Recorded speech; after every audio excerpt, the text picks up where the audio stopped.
Hello, I'm Hal Ottaway with the Wichita Postcard Club, and it's time once again for a postcard of the week. And I'm here to tell you about our first meeting in 2026. It'll be January 10th, this coming Saturday, and we would like to have you here at 1:45 p.m. Central Time. Keep all that in mind. Many of our club members live in other time zones, and we don't like it when they come back and say, "Oh, I should have been there. I forgot." But figure out the time zone and join us that day. Our speaker this next time will be Gregg Philipson from Austin, Texas, a friend who we've had here before, but he's graciously come back and will be telling us about an Arizona postcard. I'll let him fill in the spots. And so, Gregg, tell us about our presentation this Saturday. Will do, and thanks, Hal. And it's really great to be back with the Wichita Postcard Club. You guys are awesome.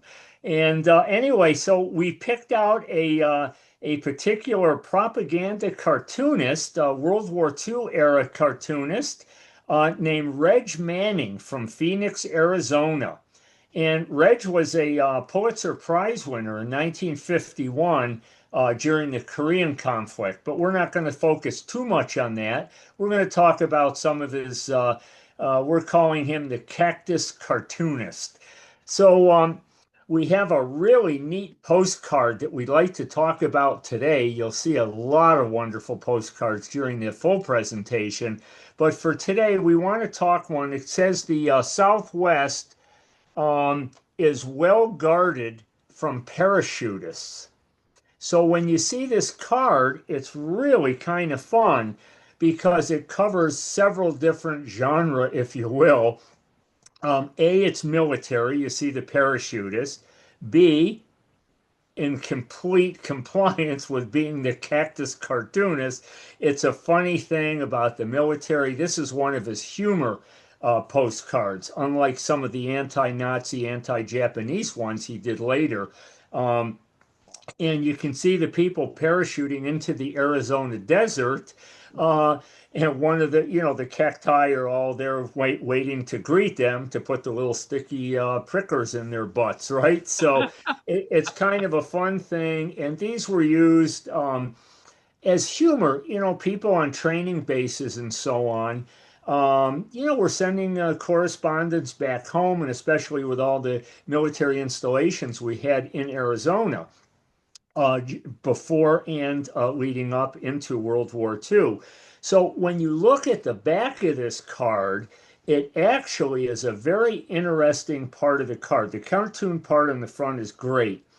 But, being a collector and wanting things from a military standpoint and a historical standpoint, sometimes the postmarks and the messages have an awful lot of relevance into the collection. So one of the things I really liked was that General Patton in World War II, you'll see the Pomona, California postmark on there.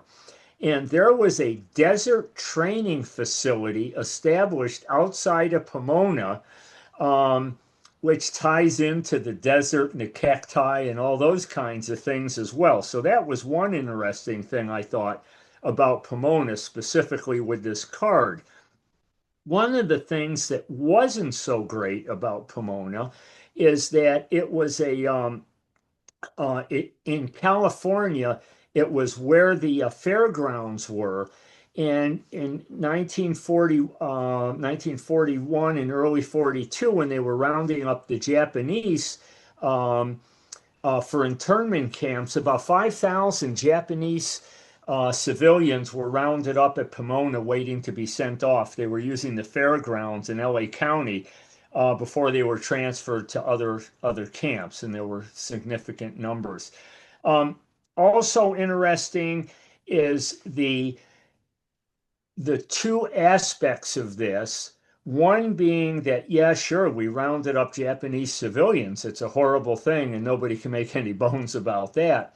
But on the other side of it is when you look at what the Japanese had done throughout Asia to the civilian populations in China and the Philippines and Korea and what was then Formosa, and what they did to American prisoners of war and so on. It was nothing less than a Holocaust for the people involved in that stuff. So it's an interesting dichotomy, I guess, looking at the response here in America versus what was going on actually in Asia. So that little Pomona postmark brings to light an awful lot of history. In addition to, there was a Liberty ship. It was a reissued Liberty ship named the Pomona. And there was even an incident with some bombs that were dropped in Pomona during the war. The Army said that it wasn't from any of our aircraft or it wasn't from a local aircraft. There was very minimal damage. But nonetheless, that one tiny little postmark offers so much with this beautiful Reg Manning humorous postcard. So if you're interested in things like this and a ton more, and the history of Reg Manning. So we're not just going to do postcards. You're going to learn an awful lot about an incredible Pulitzer Prize winning cartoonist, a humorist, and just an all around wonderful human being. So look forward to seeing you all then. Thank you, Gregg. You can see why we have him back. He's just full of energy and full of good, solid information and great stuff, too. We'll see you this coming Saturday, January 10, and be here at 1:45 p.m. at Central Time, and we'll see you then. Thanks very much, Gregg, and we'll see everybody at our first meeting of the year. Bye bye.